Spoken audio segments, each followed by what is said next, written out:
Good evening, everyone. Let me wish you all an early happy Shavuot. Um, as always is the case in any of the classes that I give, you're welcome to join in at any time.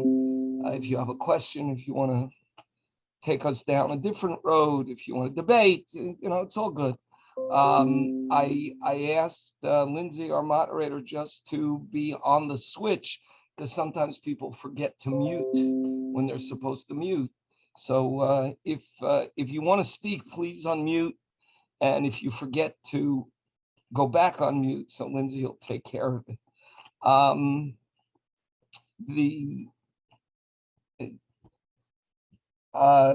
Those of you that have been regularly with me for the last year or so have heard much of what I'm going to say tonight, have heard my pleas, have heard my pain, to some degree, my venom and my anger, and most importantly, my shame in having failed to protect my shul from the unholy forces that were unleashed by certain groups and their rabbis in cities elsewhere that went on a mission to close every shul in America.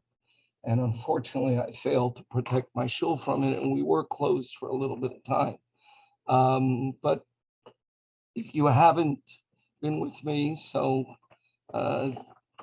we'll have an opportunity a little bit to discuss it tonight. If you have been with me, then nothing you hear tonight is going to be new. I want to start with just a point of introduction, and then I want to engage you for a few moments in an exercise that is foundational to the discussion I wish to have tonight. The point of introduction is that I'm really tired of these Zoom things.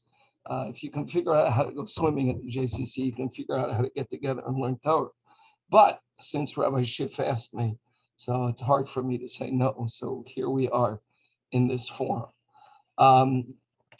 But the comments I will make, I'm saying them from the perspective of an Orthodox rabbi in the Orthodox community.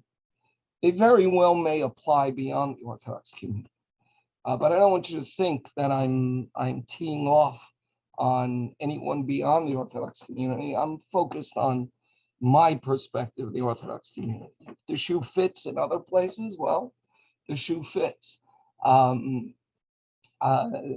of that is my not having exactly warm and fuzzies these days to our sponsoring organization for the same reasons that I'm going to mention tonight. But my primary focus and my primary comment is from the perspective of an Orthodox rabbi within the Orthodox community. That's just in terms of words of introduction. But I want to engage you in an exercise that is very important to this conversation. And for this, I'm going to ask you to unmute and to talk to me.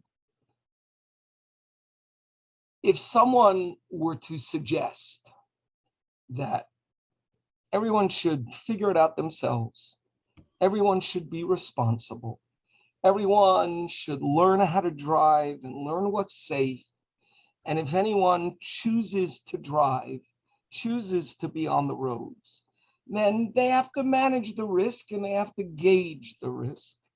And therefore, there shouldn't be any traffic laws. There certainly shouldn't be any speed limit. You should be able to go as fast as you want.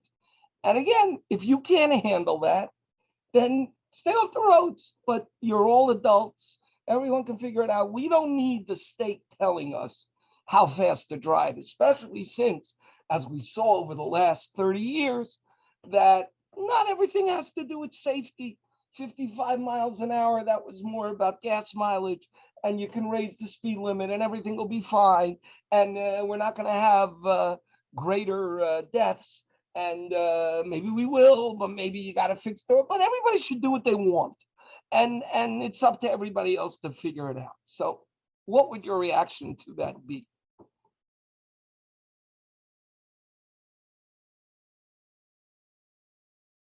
It's always the danger in opening up to comments in case nobody wants to comment. I suspect most of us would say that that's a terribly irresponsible position to take, because people will die, and people do die on the roads. And most of the time, not always, but most of the time, it's because of the two S's, speed and stupidity. And oftentimes, it's the innocent one who is doing fine, who is the one who ends up being the victim. And so that's a terribly irresponsible position to take. So let's go to the other extreme. And again, if you want to respond, you're welcome to respond. But let's go to the other extreme. What if somebody says, listen, on the roads, there are too many needless deaths. We have to do something. We have to go ahead and we have to lower the speed limit, no matter what the situation, to 18 miles an hour, even on the highways. And that way, lives will be saved. So what would you react to that?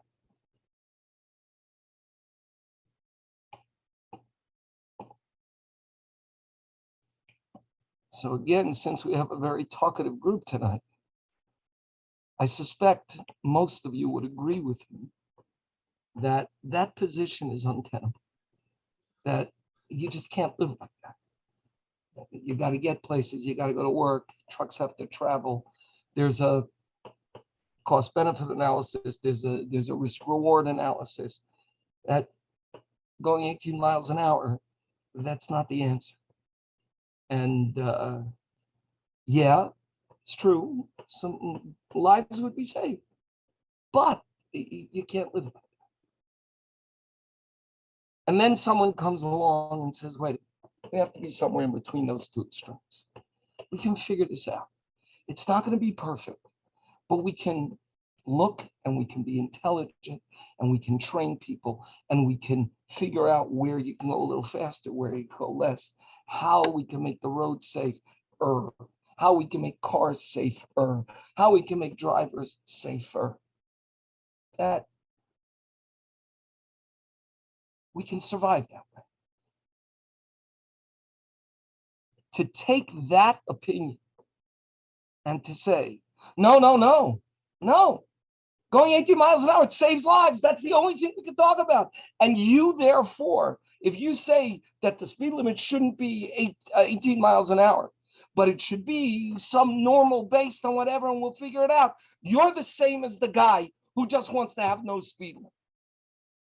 It's ridiculous. It's fraudulent. It's a lie. It's not proper. To lump the two together, just no.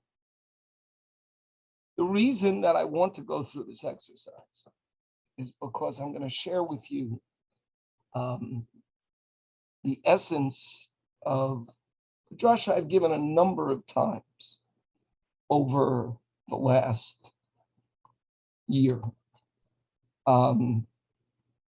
And I'm going to share with you a response that I got from someone and show you that it's the same as this. And then we'll come to the title of our discussion tonight. There are two passages in the Torah that are very difficult to deal with.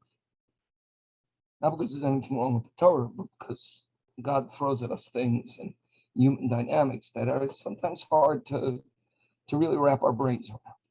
One of which we deal with all the time because we have to. I shouldn't say we. I deal with all the time because we have to. And the other passage I have not in my adult life till relatively recently really dealt with. So the first passage is the events of the Meraglim, the spies that were dispatched to Israel and came back and lied about the land of Israel. The words are Motsiei Diba, the Torah says, those who spread basically vicious lies about the land of Israel. And what's very, very significant is that we are told who these people are by name. And we're told about them, kulam anoshim. They are all anoshim. So what does the word anoshim mean in simple Hebrew? Most of you, if you know any Hebrew, so most of you would say it means men. And that's technically correct. But in context, that's not the way the word is used in the Torah. Yeah, it means men. But the word anashim, isha anashim, is used to mean great people. What in the Orthodox world we will call Gedolim, great Torah scholars, great Torah leaders. And you can see that from many, many different places in the Torah. So the Torah is telling us, kulam anashim, these were not regular people. These were great rabbis, the top rabbis at the time. And not only that, Roshei B'nai Israel, they were the heads of the Jewish people. They were the heads of the organized Jewish community. Each one was the head of his tribe. And this, in front of us, we had the rabbinic and temporal leadership of the Jewish community. And 10 of the 12 went. And for reasons that every year we try to discuss and we try to figure out, they came back and they took the mission that they were given and they thwarted it. They betrayed their mission. And they came back and they said things that were simply not true. And they played on the fears of the people and they made them confused. And they took kernels of truth and spread them into lies. And great destruction came out of it. Because of it, an entire generation was lost. It's hard to imagine. Great people, rabbis, leaders of the Jewish community. Two stood up. Yehoshua and Kalev stood up and said, no, this is ridiculous. No, this is wrong. And they were vilified. It even says that when Kalev got up, rocks were thrown at them because they dared go against the leadership. And they dared say, no, this is not right. You're all wrong. You know, we have a concept in the Torah that you should follow the majority, but the Torah is clear. That's only when the majority is right. It's only when there are two correct ways and you got to pick one or the other. But when the majority is wrong, the majority is wrong. And you stand up and you say so. And just for the mere fact that they dared stand up and stand up for what was right, they were vilified. And the attempt was to lynch them. Now the Torah tells us what happened. They lived and the others did not. But that's one situation in the Torah that's very, very difficult to wrap our minds around. But because it comes up and it's a major story, both in the parsha called Shalach and in the book of Devarim, and it has to do with Israel, and there are contemporary issues with it, and it's part of the Jewish story in the desert. So we have no choice but to try to deal with it, and much ink is spilled in trying to figure it out, even though we really haven't figured it out.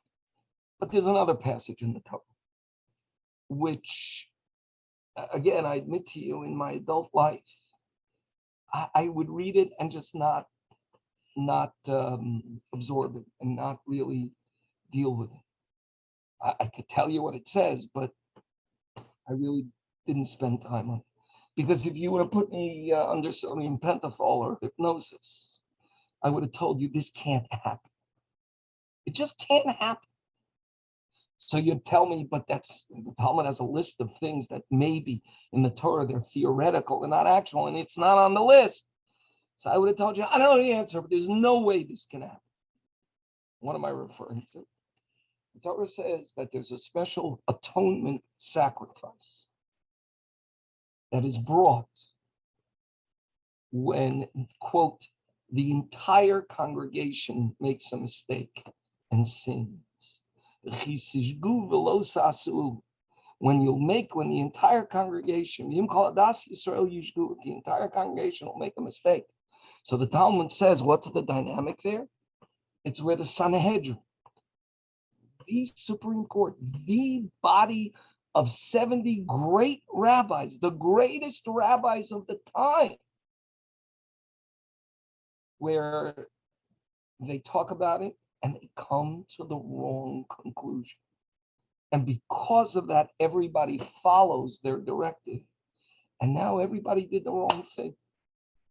And then they realize it, because one of the hallmarks of great rabbis is that they think about it.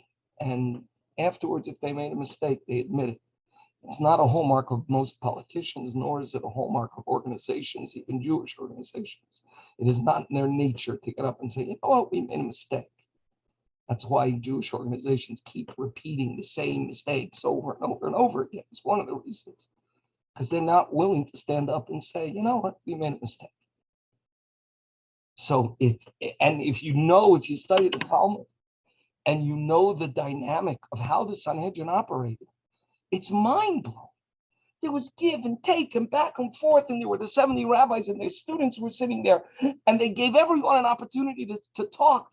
And they would start with the smallest of the rabbis, so you shouldn't be afraid to talk. And if there was even one point of it just doesn't make any sense.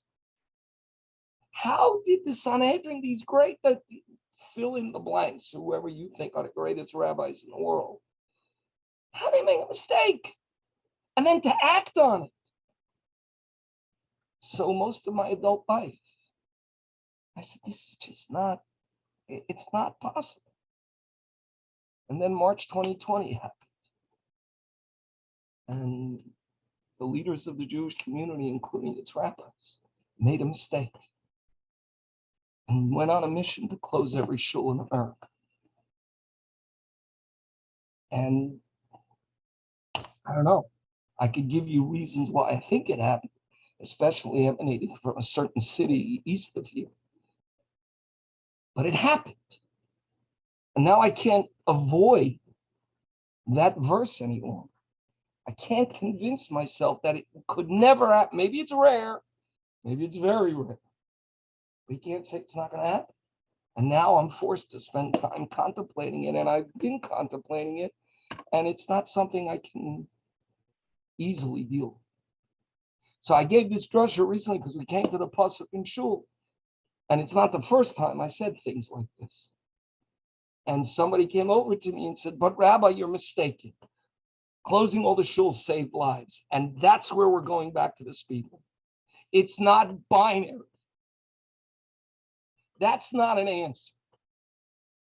Because if, as we'll discuss, God's house being open is important, and that's the starting point, then you figure it out. Maybe you do it differently. Maybe you have to take draconian measures.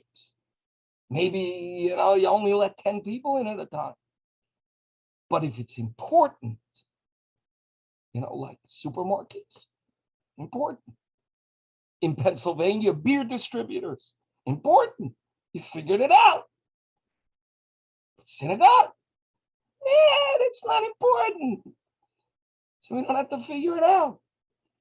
So the response, it saved lives, is the wrong response. And to say that someone who says, we're going to figure it out, we're going to be careful, I always give an example. My synagogue, thank God, I have a 5,000 square foot sanctuary with 30-foot ceilings and 32 windows. And if you put 10 people in that room, only 10. And oh, by the way, 6 of them are the heroes that we talked about, that they have their frontline workers. So they have to go to work anyway. Then don't tell me I'm the same as the knuckleheads in other cities who say we're going to do whatever we want, and they buried people. It's not fair. It's not right. It's not honest. It's not binary. It's a question of what's important. So if you start from the starting point that this is imperative, then you figure it out. It's not going to be perfect. I cannot tell you, for there was a period of time when ours was the only shul open in the city. And then a period of time again, even though to my great shame, I failed my shul and didn't find a way to keep it open. It was closed for a short time and it reopened before anybody else. And we started an outdoor meeting before that, when the governor said, go play golf. Remember? Governor said, no, it's important, go play golf. Okay, so go play golf. We went to a park. We didn't play golf, we prayed. I can't imagine people called me a murderer. That doesn't atone for my failure to not keep the shul open. But again, if it's important, you figure it out. You don't understand how difficult it was for me to tell people, no, you can't come today. Because when we were open, we were only letting 10 people and no older people and no kids. And I had to tell people, no, there was even a night somebody had to say Kaddish. I left the shul. I said, you go in, you say Kaddish, I'll daven outside. It was very, very difficult. So yeah, you have to take measures. But if the starting point is that it's important, it's supreme importance, then you figure it out. If the starting point is, who cares? Then you don't have to figure it out. The damage that was done, the generational damage that was done last March and continues till this moment, which is part of the reason we are meeting on Zoom and not meeting in person, which we should be, will take so long to fix. And so at least I said, I'm going to start trying to fix it. Partially to fix it, partially to continue to atone for my failure. But if we as a people, if we as our leadership wouldn't have taught us incorrectly and led us astray, we would have understood how important it is that God's house stays open, always. Then last March wouldn't have happened the way it did. When it happened, I remember making a comment. There's no model in history for this. And I was not precise. I was correct, but not precise. There's no model in history where the organized Jewish community, its rabbi said, shut all the shuls. There were problems. There were cholera epidemics. There were bombings. There were wars. There were pogroms. One of the betrayals is that we betrayed all those Jews who gave up their lives to keep a shul open. But of course, today, and again, I want to remind you, I'm directing my comments at the Orthodox community. If they fit beyond that, great. Today, we think we're so smart. We're more Torah scholars than 200 years ago. We're more scientific than 200 years ago. We're more sophisticated than 200 years. We think we're so smart. What did they know from the cholera epidemic? They didn't know from medicine. We're smart. So there are models in history where we figured out Rabbi Akiva Eger made sure that during the cholera epidemic, you know what he did? Today we call it social distancing. There was a lottery, and you could only come when it was your lottery, and there were benches that were closed. And it lasted for a lot longer than thank God, because of vaccines, than we have to deal with. But it's imprecise what I said, because there is a model in history for this. The model is King Achaz. King Achaz, the father of Chizkiyahu. If you look in Divrei Hayam, so he led the people, unfortunately, down the wrong road. One of the many kings who did. He led the people to paganism. He was, I'm not saying this, the scripture says, he was an evil king. So much so that his son, King Chizkiyahu, who is held up as one of the great kings of Israel. Not that he didn't make mistakes, we all make mistakes. I'm not comparing myself to King Chizkiyahu. But when his father died, he dragged his father's bones, his father's body, on a bed of ropes through the street to embarrass him and to cause what we would never do, to cause degradation of the body. Because he knew his father, what was waiting for his father in, how do they say it? ATL double hockey sticks, double toothpicks. And he wanted so badly to lessen his father's punishment. So we have a tradition that if something happens in life, God will consider it punishment and take and lessen the punishment in the world to come. What did King Achaz do? The language there is just, it's mind-blowing. Vayiskor dalsos beis Hashem. He shuttered the doors of God's house. So there's your model in history for closing the shul. Chizkiyahu, when he became king, one of the first things he did is rededicate the temple. Bring everybody back. Demand that everybody rededicate the service, reconnect everybody.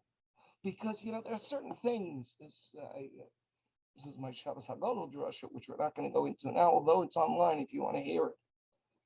There are certain things in the Jewish community that once you get used to them, it's hard to break out. People have gotten used to sitting home. They've been told. You don't have to go. Not Kaddish, not Yortzeit, not Yizkor, not important. And forget the whole Zoom narishkeit, this notion that you can pray together on Zoom. Forget that. And it's hard. Add to that, pepper in, people have been they're so scared. I mean, we have these last couple of days. So we decided that most of our minions, if you're vaccinated, you don't have to wear a mask if you're fully vaccinated. But the 9 o'clock meeting, the regular meeting, I said not yet. Because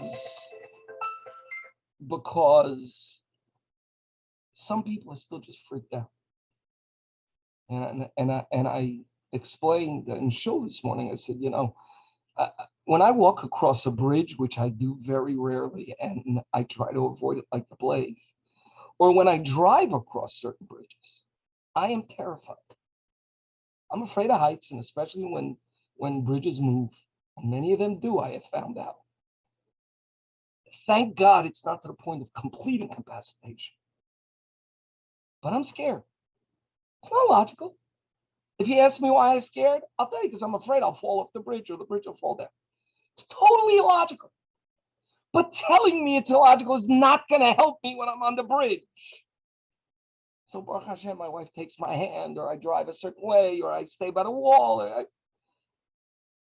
But I'm scared. What can I tell you? I have a somatic response from my knees all the way up to my head. I just have this response. There's some people that are freaked out, and they're not coming to shul because they're scared. And I need to get them back in shul. And that's been what I have attempted to do for months. If you've seen anything I've written. So I use the hashtag show up in shul. Remember that hashtag? Remember after we all came to grips in Pittsburgh with the fact that there is mortal danger. We didn't run away from the shul. We stood up and we said, we're gonna be here. Last March, we betrayed that hashtag. For goodness sakes, I go to shul on Shabbos and I'm the big shot Orthodox rabbi. I wear a panic button and a walkie-talkie on Shabbos. Last Shabbos was the first Shabbos in 15 months I was out of Pittsburgh. And I was walking to shul and I suddenly realized, wait, I'm missing. Oh, I don't have to wear my walkie-talkie. And you're going to tell me, it's dangerous. We should run away from the shuls. It's hard to start again. It's hard to, so in the 9 o'clock meeting, I said, we're keeping the masks on, even though it's no logical sense. Or Hashem, most of us are vaccinated in our community, and it doesn't make sense. But I just want to get them back, because if I can get them back once, then I can begin to undo the damage of a year ago. But you want a model in history? King Achaz, he shuttered the doors of God's house. That's what we did a year ago. So why is this show so important?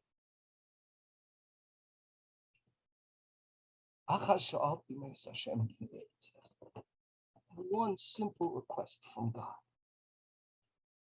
Also application, not something I request, I ask for, I look at.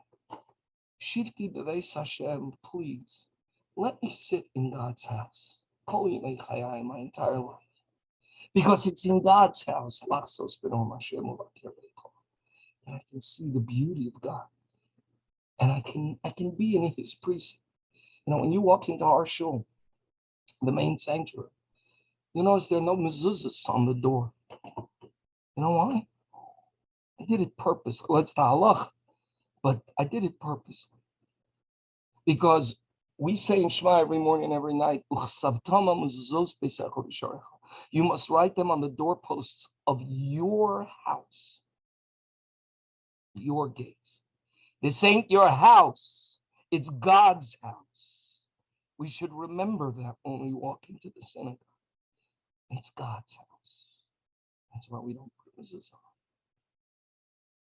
And the Gemara in Brachos gives us a few very interesting snippets that are very, very important and that are what we have to internalize within ourselves, and to attempt to repair the damage, we have to go again and remind people of.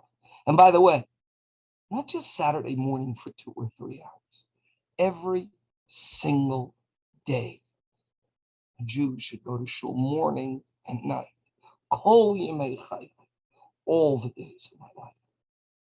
Yes, for some people, the prayers are not exactly what moves them. All right, so we'll do social things. We'll have Kiddush. Shavuos, the second day, we're going to start Kiddush again.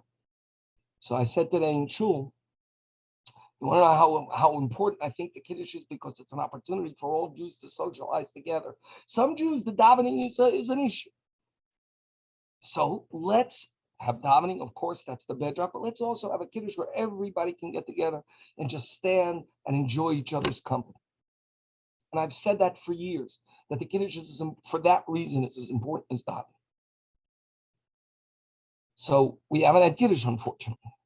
And one of the difficulties, even when we're open, is I have to ask people, please don't congregate in the shul.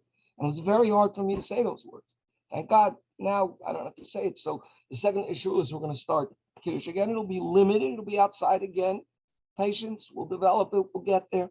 It'll be outside. So I told everybody in shul, the second day of shul is my birthday. So I said, think for yourself, in the last 25 years, how many times have I allowed, and there have been attempts, how many times have I allowed a birthday Kiddush for myself? The answer is 0. I don't do that. But to show you how important I think Kiddush is, my wife and I are sponsoring the first restarted Kiddush on the second day of Shavuos in honor of my birthday. That's how important it is. So if we will imbue, and by the way, this is not for tonight, but I've said it many times, it's been decades that there's been an assault on the synagogue from within the community, lessening its importance. And we need to bring the understanding of its importance back up, so that if God forbid anything like this happens again, and God forbid the leadership loses its collective mind, people will stand up and say, no, this is not the way you do things. So I'm not putting it up on the screen. I have found that with the Zoom stuff, presenting, it just is fraught with too many problems. Either it doesn't work on my side, or you end up for 5 minutes having people say, where is it? What tab? So just, I'll be happy to send you if you want the exact text, but anyone can find it. If you have Svarya nearby, it's Masechet Brachot, page 6a. Is the first passage I'm going to read to you. And don't worry, even though I could go on for hours, we're going to stop on time. Tanya Abba Binyamin Omer. So the Brisa says that Abba Binyamin says, Ein tefillah shel adam nishma'as ela bebeis hakneses. Person's prayer is only heard by God when it's in the synagogue. Shene emar, as it says, lishmo el arina v'el tefillah. That God, we ask that you hear the rina. Rina is exalted, shouting, loud prayer, song. V'el tefillah, and to the prayer. The makom rina sham te'tefillah, where the dynamic is calling out. In other words, we respond to Kaddish, we respond to Baruch Hu, we have congregational singing. That's where prayer has to be. Omar Ravin, Omar Ravada, Omar Rav Yitzchak. Ravin Baravada said the name of Yitzchak. And remember, I told you twice already, I'm directing this at the Orthodox community, right? We're supposed to take these words in the Talmud seriously, right? I'll prove to you God. You want to find God? You'll find him in the synagogue. Because the Elohim there, that context is the court and the congregation. So they gather. Elohim, God, is found or is standing and watching opposite Badaskel when his congregation gets together. So if there's a time of crisis, that's especially when you got to keep the synagogue open. Now, it happens to be, I'm not going to get into it now, but the Gemara says, what if you can't come? And those people can't come. So the Gemara says, pray at home at the same time that the synagogue is praying. Because your prayers can jump onto, can hitch onto the synagogue. If you know what time the synagogue is praying, pray at that time. Because you'll be part of that prayer. Right? But if the synagogue is closed, then praying at home, we're all behind the eight ball. And again, as I said, and what if the people in the synagogue are the ones that we clap every day? Doctors and nurses. We had someone, just to show you the insanity of it. We had someone in our congregation who's a meat cutter at Murray Avenue Kosher. His father died. He asked me, should I go to the funeral? And I said, no, because we need you. It was right before Pesach. It was less than 2 weeks before Pesach. The community needs you. So he didn't go to his father's funeral. He didn't go visit his 90-year-old mother because we needed it. During Shiva, he got up at 5 a.m. and went privately. Nobody should see him, to cut meat so we can all stuff our fat faces on Yom Tov because, one piece of meat's not enough. But give him a minyan to say Kaddish for his father? No, we're not allowed. What kind of insanity is that? So if you can't pray in the synagogue, at least pray when they're praying. But if the synagogue's closed, you can't jump on the train. Let me read you another statement. So, built off of this, the Rambam says, Tfilas HaTzibur Nishmas Talmid, a congregational prayer, God's always ready to listen to. A personal prayer, now you are all holier than I, so maybe your personal prayers, you knock on God's door, he's always ready to listen. I don't know that I can achieve that. So I need to be with a congregation so that my prayer can be heard. And it's so powerful, even if they're sinners in the congregation, a public prayer, God will always listen. May not answer what we want, but he'll always listen. Lefikach, therefore, sarich adam l'shatef atzmo v'atzibur, a person must join with the congregation, v'lo yispalel yechidi, and not pray alone, if you can pray with the congregation. Uleolam, and always. And the commentators say, what do you mean always? Well, you just told us to pray. Even if you don't have a minyan. Let's say you come and you get up late, whatever, and there's the davening happened already. Still go pray in the synagogue. Yashkim Adam, get up early, v'yariv, and at night, l'beis hakneses, shein tfilas shel adam nishmas b'chol eis b'beis hakneses. Your prayer is only guaranteed to be always heard if you're in God's house. Umitzvah l'rutz l'beis hakneses. This is one that most people don't know or don't fulfill, but I'm telling you, I saw Dr. Jerry Rosenberg, 90 years old, fulfilling the following statement: Umitzvah larutz lebeis hakneses. It's a mitzvah to run to shul. And I saw him run. He was afraid he'd be late. At 90 years old, I saw him run to shul. As it says, we're going to run to know God. When you leave shul, don't walk in big steps because it'll look like you're trying to run away. Go slow to show that it's difficult for you to leave. I know we only have a couple of minutes. Let me read you 2 more passages.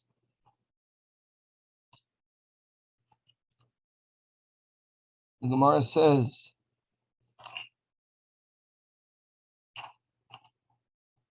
Um,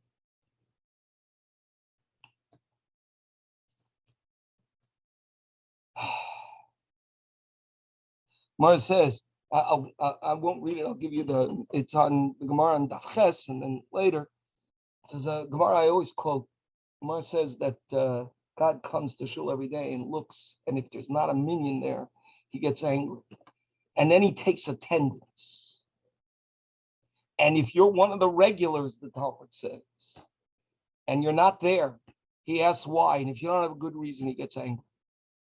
So I always ask the question, so I guess it's better not to be a regular, then God won't be angry.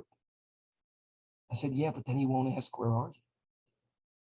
Then he won't care. Then he won't take your attention. Then he won't assume that you should have been there. So Rabbi Yochanan comes along and makes an amazing statement. And this really, I mean, I could have said this and that's all you have to say. It could have been a drop the mic.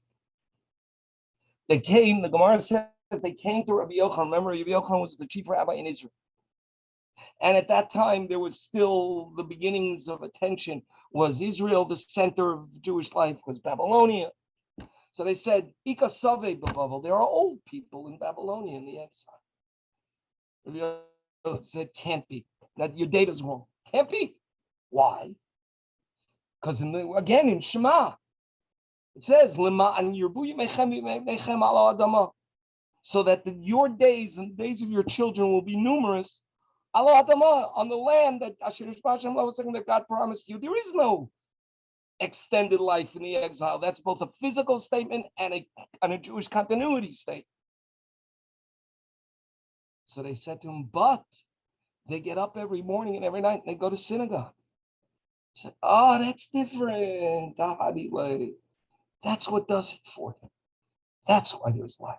Which, by the way, if you honestly look at all the Jewish population studies and statistics, synagogue involvement is the primary determinant of Jewish continuity.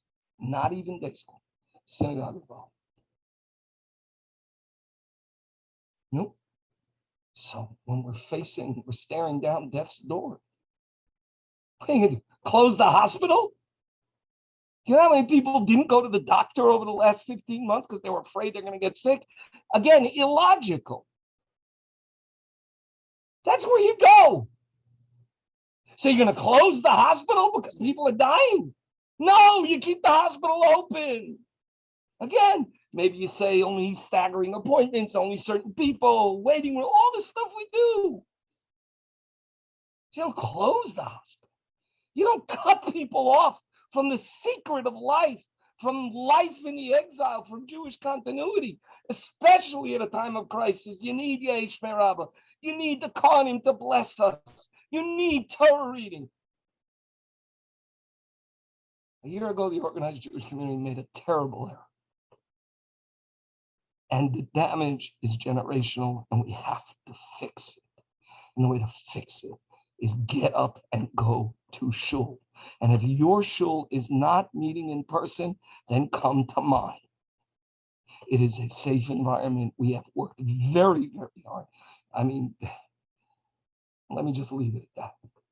For all this time, we have worked extremely hard to create a safe environment. It's nothing 100%. But again, I go back to the driving example we started. To create a safe environment. Because it's important. And when we're through this, make the synagogue part of your daily life in one way or another, because that's God's house. And that's where we can connect to God. And that's where we can have the springboard. Now, we should all go to Israel. When I move in Yirtzeh Hashem in 13 and a half months, you should all come with me. But we'll get there. If we're in God's house, then we have a springboard. God's house is an embassy. It's the sovereign territory of the land of Israel. And that's part of what Rabbi Yochanan said.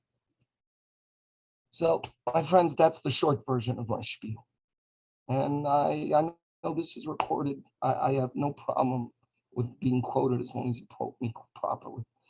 And I say this with pain and anger and shame, but without compunction. You want to ask me, why am I so smart? I'm not so smart. But I grew up in a family, and in my own career, I spent days and weeks and months and years schlepping people to shul. Certain rabbis and certain organizations in certain cities east from here that arrogate to themselves that they define Jewish life for every Jew in America. Right? They don't have to worry about getting a minion and schlepping people in a snowstorm and getting people there and worrying that today we're not going to have Ted. They don't have to do that. You know, I was forced to do that, and I'm glad. And I'll do it every day, every day. But facts are facts. And we have to all dedicate ourselves back to the synagogue, back to God's house, to open the doors back up, to dedicate it with propriety and with honor and with respect, and do everything we can to get every Jew that we can back into God's house. So we have 2.5 minutes till Lindsay cuts us off. I'm opening the floor to anybody else. And let me just again wish you all Chag Sameach, and everyone should just be well. I hope you are all vaccinated. If not, go get vaccinated and then come show up in God's house. See, I told you, Lindsay, I can read the clock.